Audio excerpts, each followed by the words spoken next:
Hi, magandang hapon po sa inyong lahat. Nandito po ako sa Pilipinas ngayon. Dati po akong OFW at ito na po ang trabaho ko. Nasa advertising revenue share po ako. At ini-introduce ko po itong my 24 hours income.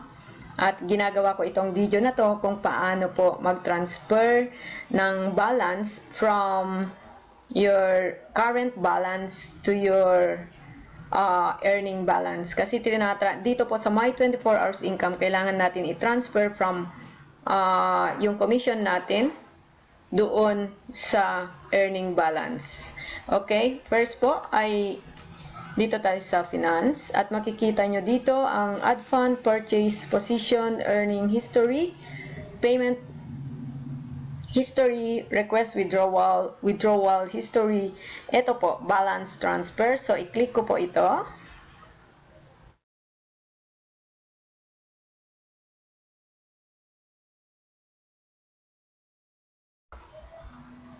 Okay.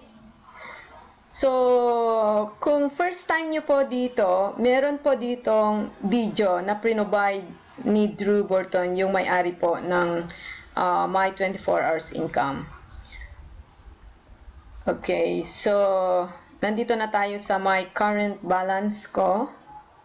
At nakikita nyo yung payment processor dito, may perfect money at sa coin payments na lang. Okay, so dalawa yung pwede nating e-wallet dito. Okay, ito po yung cash balance. Wala po akong cash dyan.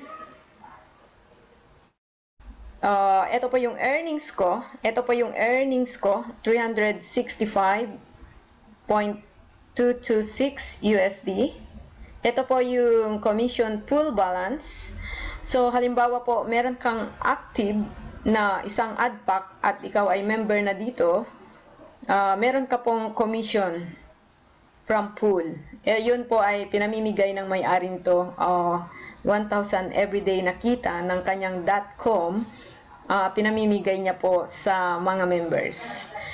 Tapos sa commission balance, dito po sa commission balance, ito po yung 45.80. So ito po yung ita-transfer ko to earning balance ko. Okay, so dito po from payment processor, so i-click ko po from coin payments, and then from commission balance,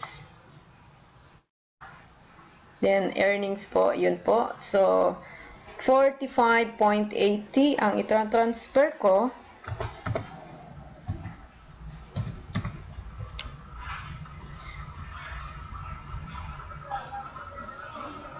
At huwag pong kalilimutan itong I agree. I-check nyo po ito. And then transfer.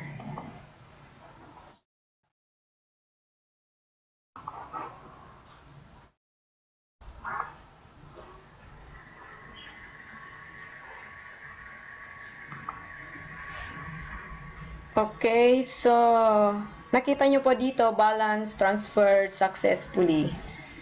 So makikita nyo ngayon, pumasok na siya sa aking earnings.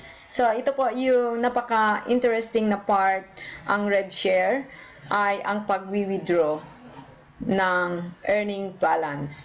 So ngayon po, i-withdraw ko na ngayon itong 410.36 dahil po sa outside compounding tayo dito sa my 24 hours income, kailangan natin i-withdraw.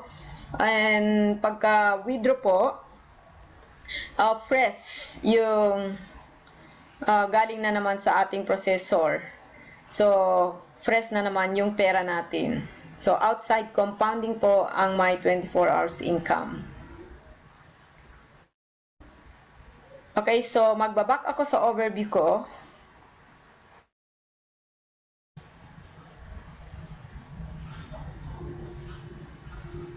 And then,